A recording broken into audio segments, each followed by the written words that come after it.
Hello everyone, and welcome back to the Dwarven Tavern. It's been a while, and I apologize for that, but you know, the plague. This time, we're getting back into the reviews, and obviously, since I'm recording this video, this time we're going to do the Traveler Aliens of Charted Space Volume 1. There are two Dos Volumos. There are two volumes. This time we're going to be looking at the first one, the volume 1, which has, as you can see from the cover, that it has the Kukri, the Aslan, the Jodani, and the Vargar. And all those guys are cool and terrible in their own ways. So what is the book? It's not a first look for me. I have read it pretty extensively, just because these are some of my favorite. The Vargar are just about my favorite character race in Traveler, but they all have their pluses, and the Kukri are awful. Centaur vegans who basically want to kill all non-vegans in the universe, which makes them a species worthy of extinction, in my opinion. If you can't live and let live, then you got to die. That's just how it be. The aliens of Charted Space it's a compendium of those four races as I described. And each section has information about each race, fittingly. The travelers, for instance, the first in this particular volume is talking about the Aslan, which are the Leonoids, the Leonins, the Leons. The lion guys, and like Aslan, the lion in Lion, the Witch, and Wardrobe.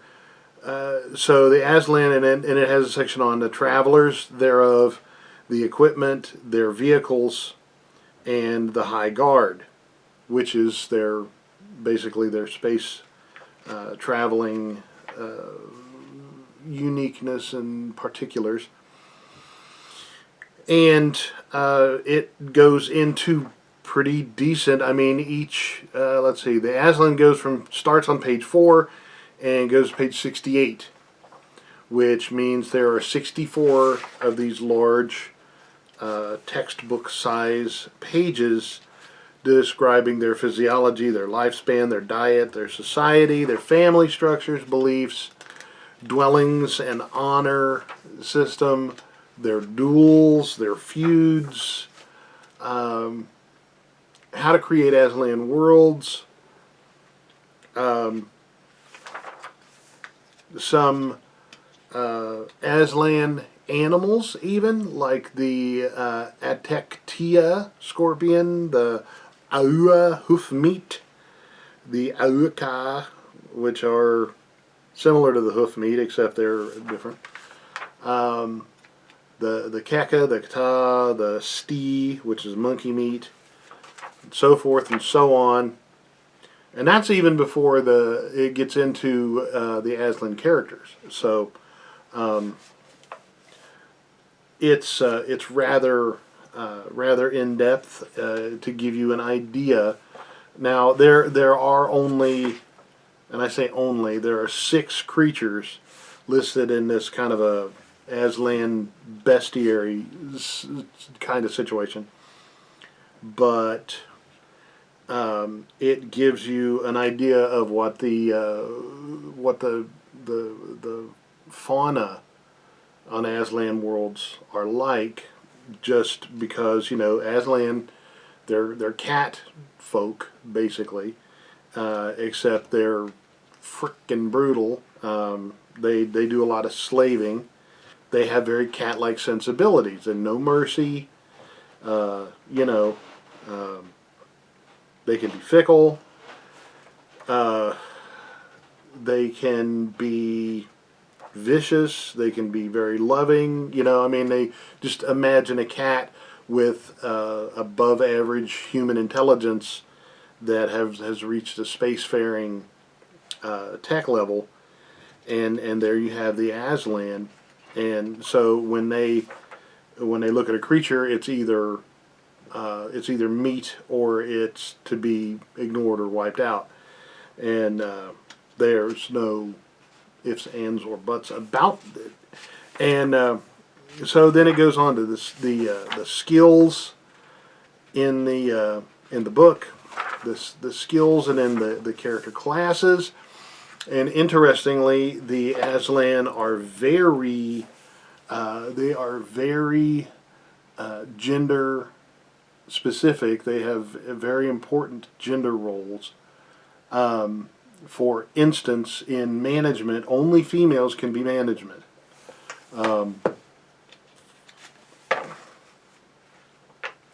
Only males can be warrior, cavalry, or flyer in the military, and only females can enter the support category, and so forth. And it is very, it looks like it's very standard. I'm very happy about that.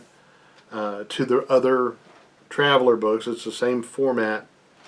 For instance, here on page 8, the space officer, only males can enter commander, which has a little typo in there, which is cute.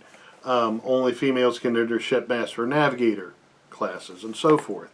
And in this book, each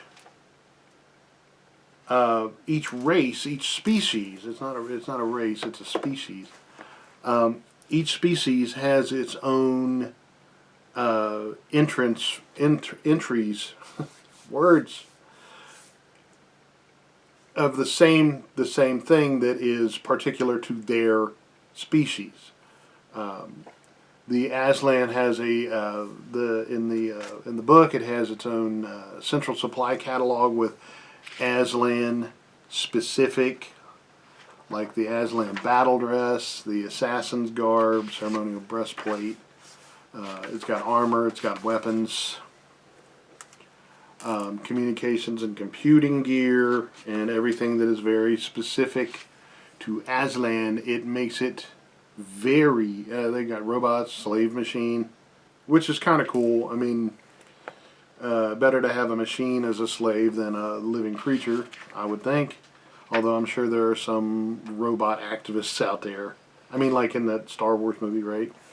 And the humanoid robots, mass-produced and used as laborers. The Aslan could perhaps have developed more efficient non-humanoid designs, but the Arural appear to have some atavistic instinct to the Aslan because they kind of look like prey animals in a way.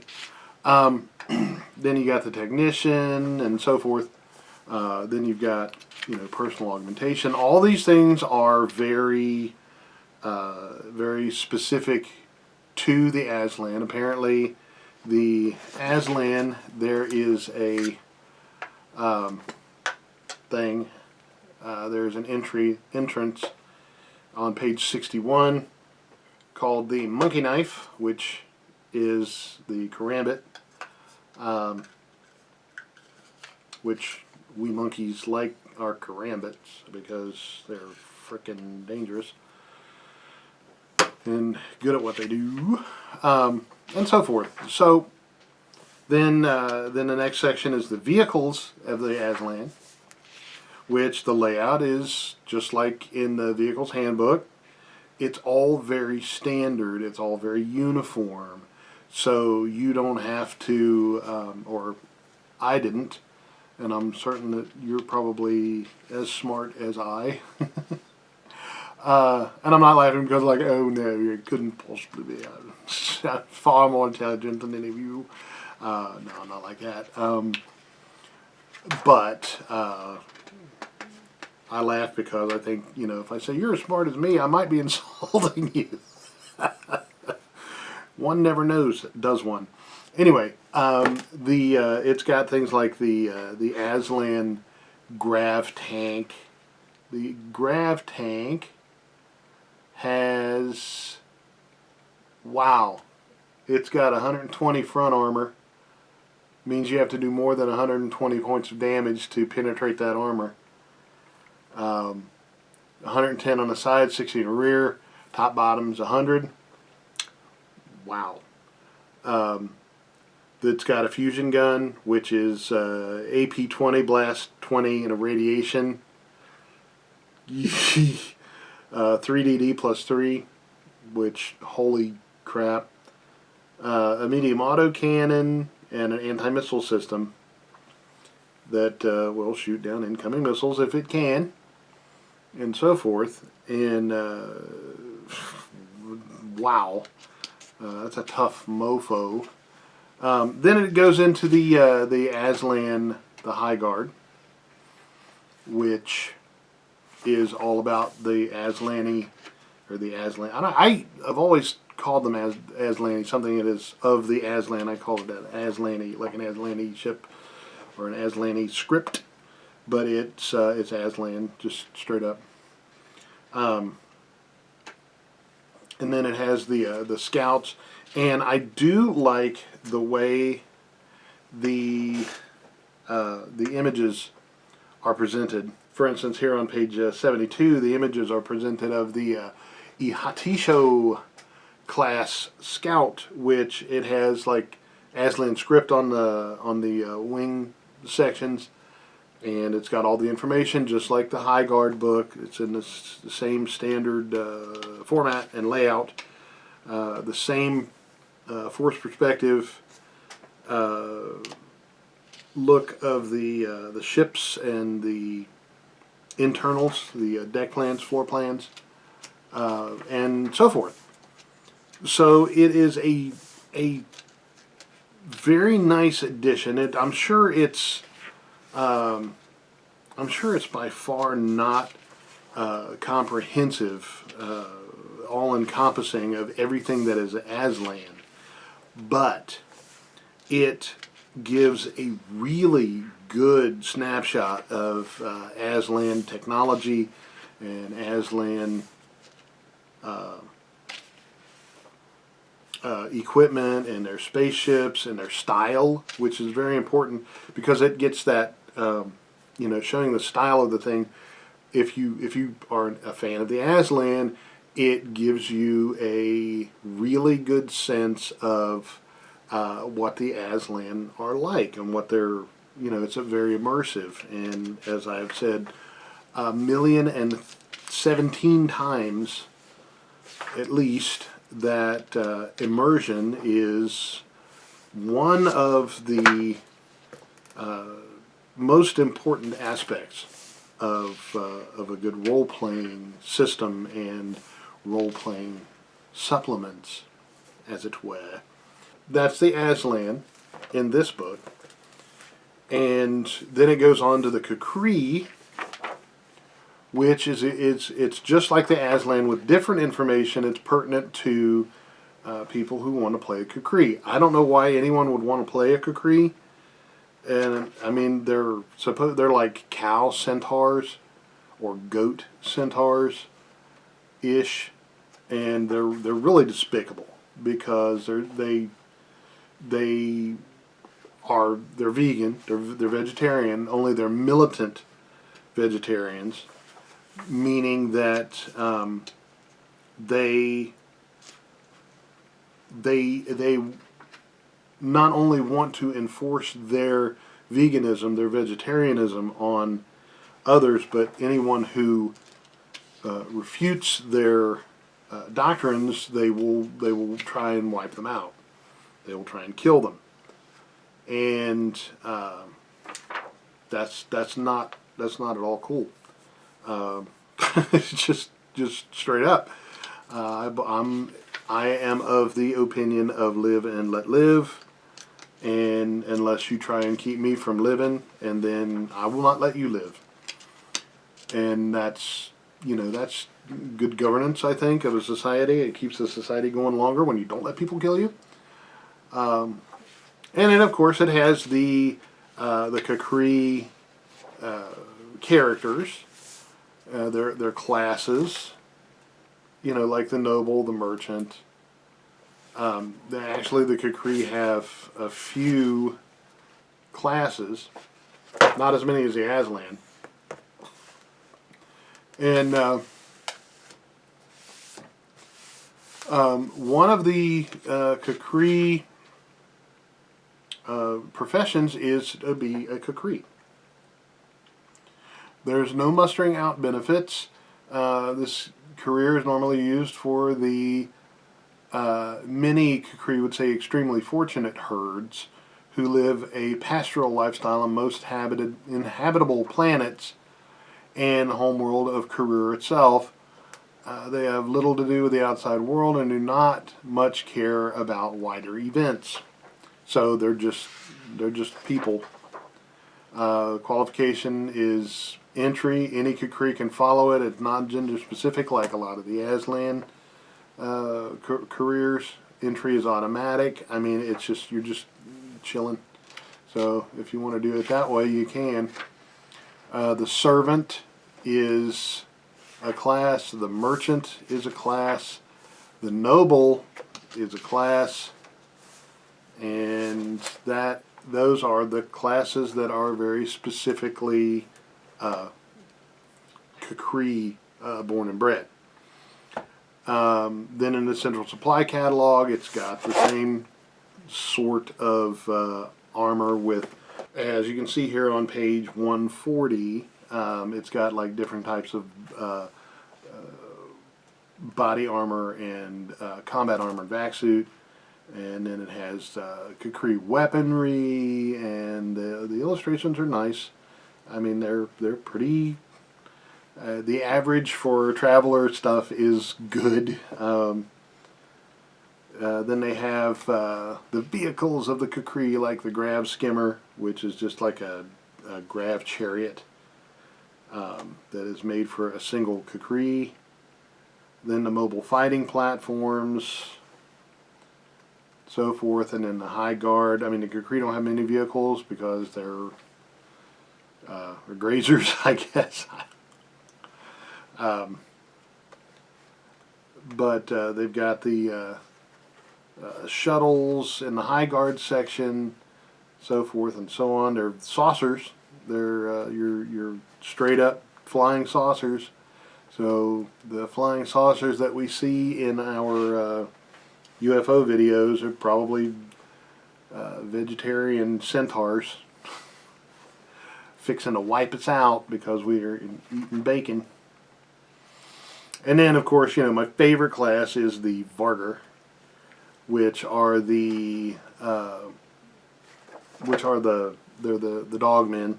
anthropomorphized dogs that were actually genetically engineered. If you know anything about Traveler, they were genetically engineered, and then they became their own people.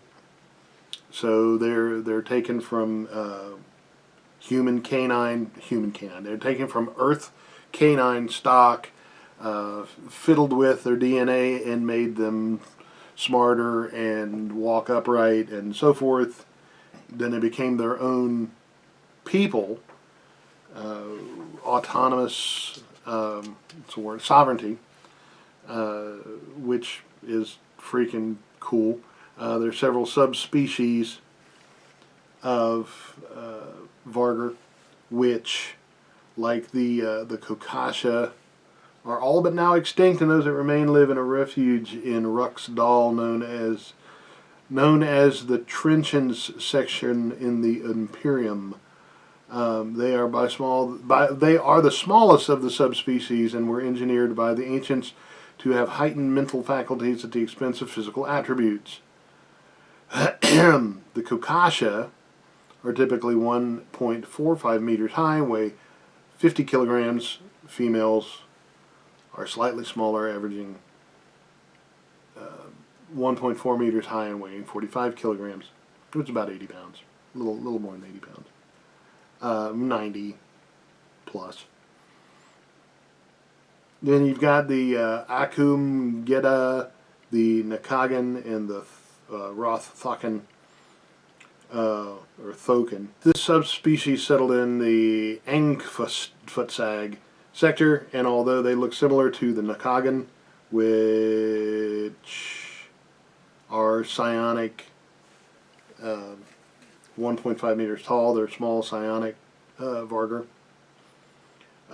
Their psionic powers are even stranger and more powerful. The Roth Thoken. I don't know. Roth.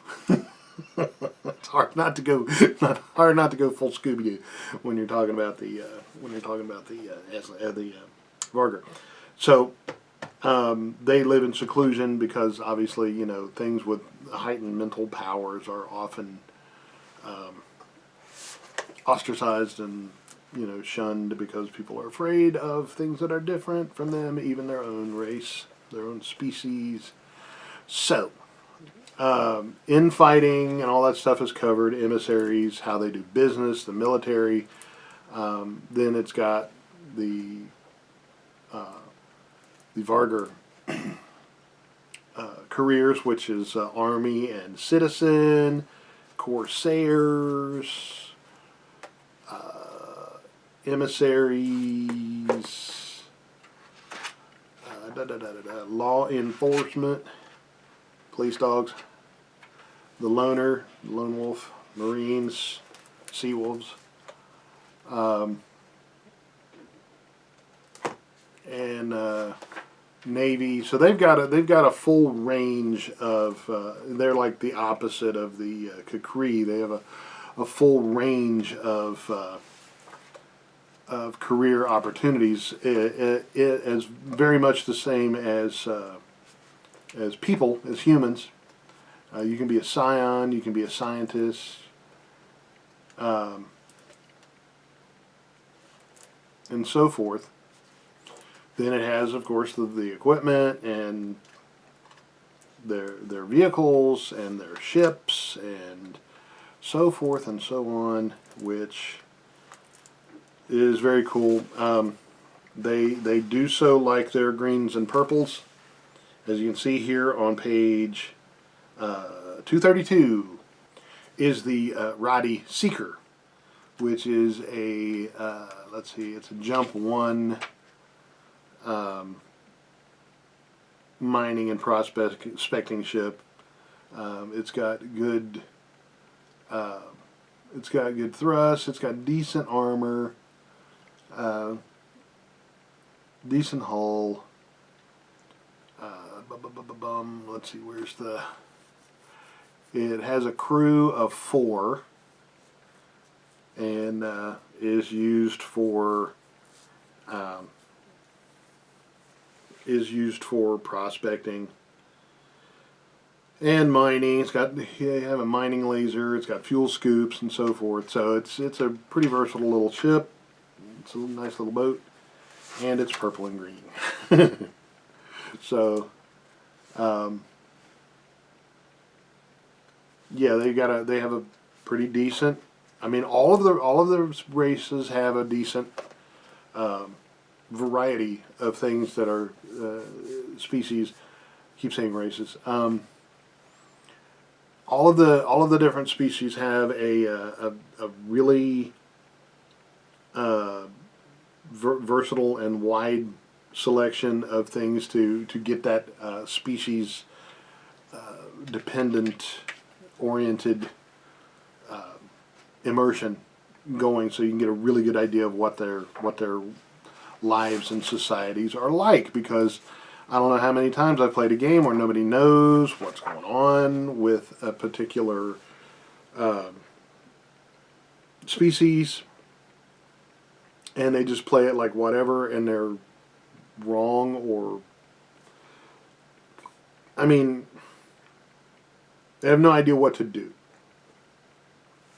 And nothing will throw a monkey wrench in a player's plans quicker than if they don't know what to do with their character. They don't know how to behave, don't know how to act, don't know what their character would do, and sitting there with a die saying, I will, let's see, high, I'll fight him, and low, I'll not, and oh, it looks like I'm taking a swing.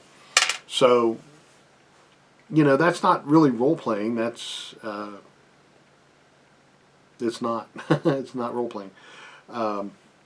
Sometimes you have to make a decision if you honestly wouldn't know what to do. But if you have a good idea of what your character's motivations are, what their society's like, then you have a better idea of what to do with the character. So then the last one is the Jodani, which are like they are humans. They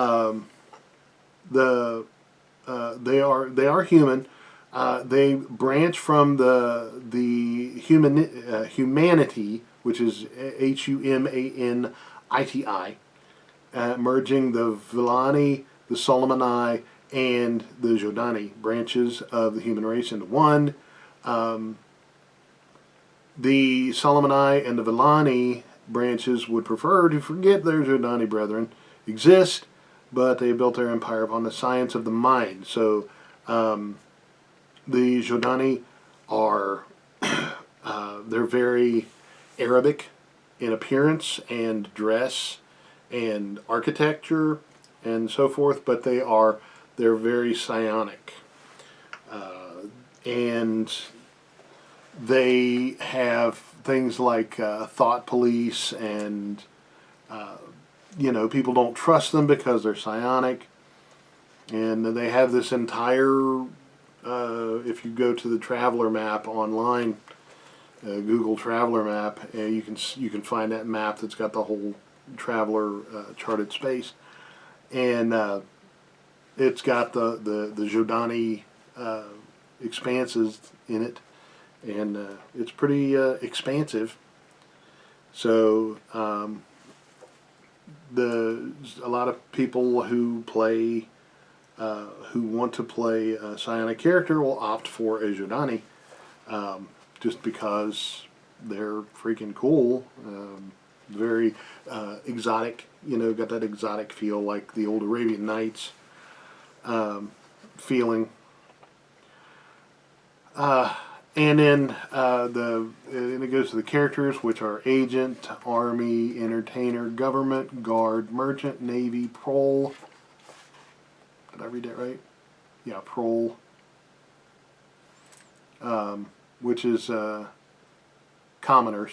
Yeah. The scholars, and that's it. And then, of course, the other career classes are like it. Well, but those are Jodanic specific. And then it has a whole section on the Jodani, which is a couple pages of Jodani psionics.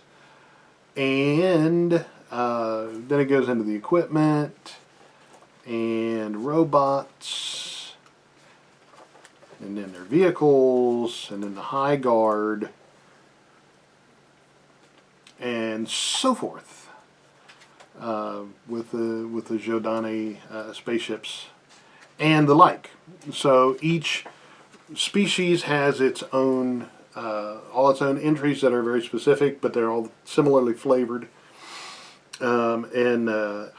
I really dig this book. I like we're going to be doing the volume 2 in the very near future. I have an enormous backlog of reviews and stuff that I need to do, and I need to get out. This book goes for $59.99, and I would say it's a 5-star book because my 5 stars, 5 axes. This is a 5-axe book because I believe it's a must-have.